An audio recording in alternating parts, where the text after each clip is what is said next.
तर नागपुरातील 11 वस्त्यांमध्ये आज चौथ्या दिवशी देखील संचारबंदी कायम आहे। नागपुरातील दंगलीच्या पार्श्वभूमीवर पोलिसांकडून खबरदारी घेण्यात येते।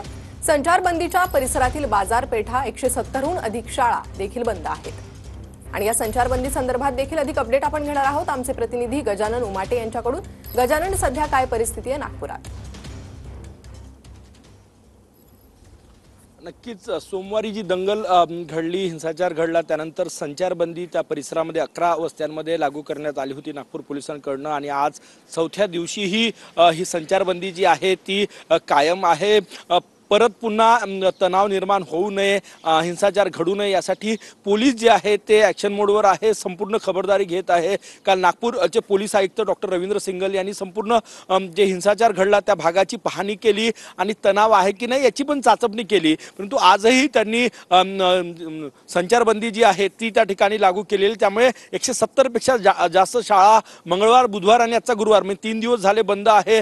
परीक्षेच्या काळात शाळा बंद असल्यामुळे विद्यार्थ्यांना आणि पालकांना ही मनस्ताप सहन करावा लागतो। त्यासोबतच बाजारपेठ बंद आहे, कारण की गेल्या 2 दिवसात 250 कोटीपेक्षा जास्त नुकसान झालं होतं आणि आजचं नुकसान मोठं आहे। पुढे गुढीपाडवाचा सण आहे, त्यामुळे बाजारपेठ बंद आहे, मुख्य बाजारपेठ त्या ठिकाणी आहे। त्यासोबतच त्या परिसरातल्या सगळे जे परिवहनाचे साधनं आहेत ते सुद्धा ठप्प आहे। त्यामुळे रोज कमवून हातावर आणणे आणि पानावर खाणे अशी परिस्थिती ज्या व्यापाऱ्यांची किंवा ज्या मजुरांची आहे त्यांच्यासाठी मोठी अडचण या संचारबंदीमुळे होत आहे। आज दुपारनंतर एकदा चाचपणी केली जाणार आहे की कुठे शिथिल केली जाऊ शकते संचारबंदी आणि कुठे ठेवण्याची गरज आहे। म्हणजे जसं चिटणीसपुरा असो, महाल असो, हंसापुरी असो, या भागात जिथे ॲक्च्युअल दंगल घडली त्या भागात संचारबंदी कायम राहून इतर ज्या वस्त्या आहेत जिथे शिथिल करणं शक्य आहे त्याबाबतही आज नागपूर पोलीस विचार करण्याची शक्यता जी आहे ती वर्तवली जाते। दुपारनंतर आढावा घेतला जाईल। परंतु आता तरी सगळ्या वस्त्यांमध्ये जिथे काल संचारबंदी कायम होती, परवा होती, ती संचारबंदी आजही कायम आहे